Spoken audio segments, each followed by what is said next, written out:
je vous invite à accueillir le maire des Îles-de-la-Madeleine, M. Joël Arsenault.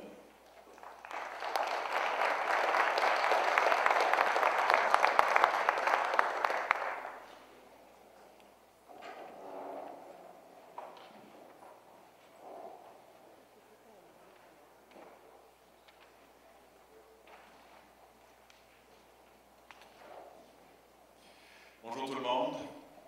J'espère que vous avez bien dormi et que vous êtes couché tôt comme je vous l'avais prescrit hier soir. Ce que je ne vous avais pas dit, c'est qu'il allait faire beau aujourd'hui et qu'il fallait être debout pour voir le lever de soleil fantastique de l'archipel Madelino. Il y en a plusieurs qui l'ont vu? Bon, vous avez déjà une bonne partie de l'objectif de votre voyage d'atteint si vous avez pu apprécier le paysage. As I said yesterday to all of these guests coming from the maritime provinces, it is a great privilege for us Magdalen Islanders to welcome you here today, and as I said last night. La participation au forum d'aujourd'hui et de demain est à la hauteur des attentes de l'organisation. Il y a plus d'une centaine de participants, d'observateurs et d'experts qui se sont inscrits. Je pense que tout est en place pour avoir des discussions extrêmement porteuses au cours des 2 prochains jours. So, participation to this event meets the expectations of the municipality and the organizers, thanks to you. And we certainly have the context to improve our knowledge and hopefully get working on common goals and objectives, visions and approaches. Je voudrais aussi souligner le fait que la participation s'étend évidemment au-delà des Îles-de-la-Madeleine au reste du Québec, de la Nouvelle-Écosse, du Nouveau-Brunswick, de l'île du Prince-Édouard et de Terre-Neuve et Labrador, ce qui est une réussite en soi. So all of the maritime provinces and Quebec are represented here today, which is a great success. La présence aussi si nombreuse des gens ce matin est significative pour nous parce que lorsqu'on a imaginé cet événement-là il y a quelques mois, on savait que le défi logistique, financier et organisationnel était extrêmement important. Et votre présence ici aujourd'hui nous témoigne une certaine confiance et nous rassure sur les orientations que nous avions développées au sein de la table de concertation sur les hydrocarbures, à savoir que dans un dossier comme celui des hydrocarbures, nous avions tout intérêt à joindre nos forces pour développer une vision commune. So your presence here is for us a sign of confidence into the approach that we've taken, and hopefully we'll be able to develop a common vision. Je pense que je traduis et puis qu'il y a une traduction simultanée. Je pense que je vais poursuivre uniquement en français pour éviter d'être encore ici à 11h15. En commençant la présentation, est-ce qu'il va y avoir une présentation? Parce qu'en principe, j'ai un texte qui devrait s'afficher, sinon il va falloir que je me souvienne de tout ce que j'ai inscrit. Ça risque d'être un peu compliqué.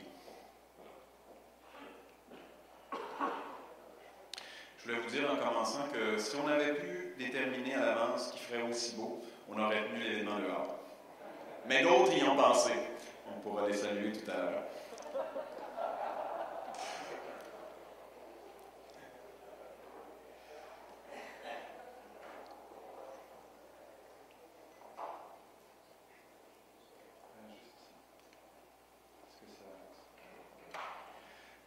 Alors, dans le titre de la présentation ce matin, en ce qui me concerne, c'est une phrase qu'on a entendue à un moment donné et qui donne tout le sens à la rencontre de ce matin. La mer rejoint les régions qu'elle sépare. La mer nous relie, la mer nous unit davantage qu'elle nous sépare. Le golfe Saint-Laurent, c'est en fait ce qui motive notre rassemblement d'aujourd'hui. Le golfe, ses ressources, ses richesses, et ce qui implique évidemment là, notre vitalité, notre prospérité et notre mode de vie.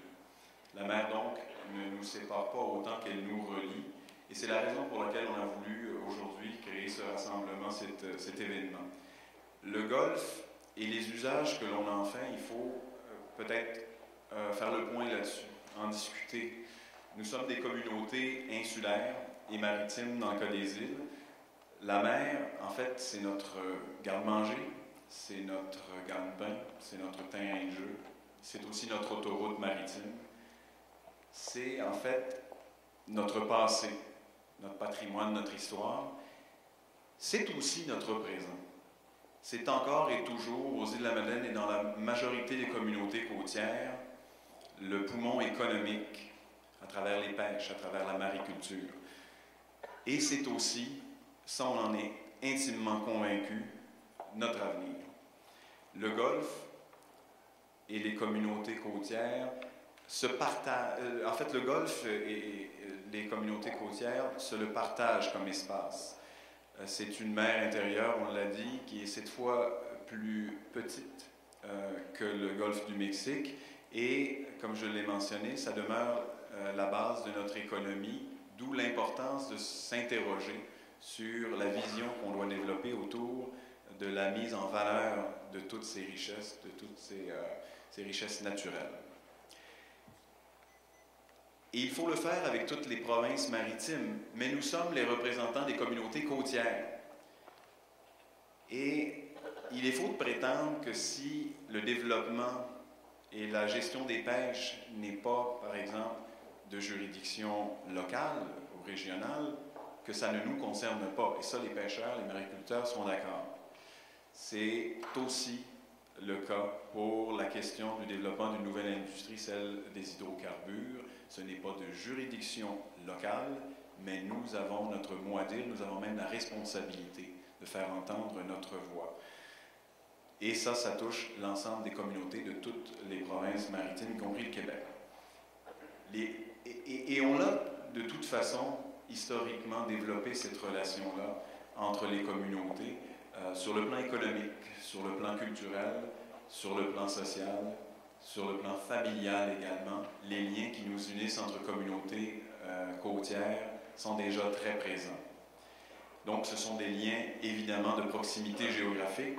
Ce sont des liens maintenant, aujourd'hui, qu'on découvre, qui sont très clairs sur le plan environnemental. Et, évidemment, c'est le même écosystème qu'on partage. Ces liens-là sont donc aussi écosystémiques. En fait, le message, je pense qu'on peut donner d'entrée de jeu, c'est que nous avons une responsabilité partagée à l'égard du Golfe Saint-Laurent et de ce qu'on en fait et de ce qu'on veut en faire. L'utilisation donc de l'espace maritime du Golfe par nous tous et sous différentes formes impose donc aujourd'hui et demain, mais c'est peut-être une étape déterminante dans la réflexion commune, impose donc une réflexion commune lorsqu'il s'agit de pratiquer de nouvelles activités comme celle de l'exploration et de l'exploitation des hydrocarbures. C'est donc la raison pour laquelle la municipalité des îles de la Madeleine, avec ses partenaires locaux et même régionaux, a développé une réflexion puis une position stratégique de promouvoir un temps d'arrêt, un temps de réflexion, un moratoire.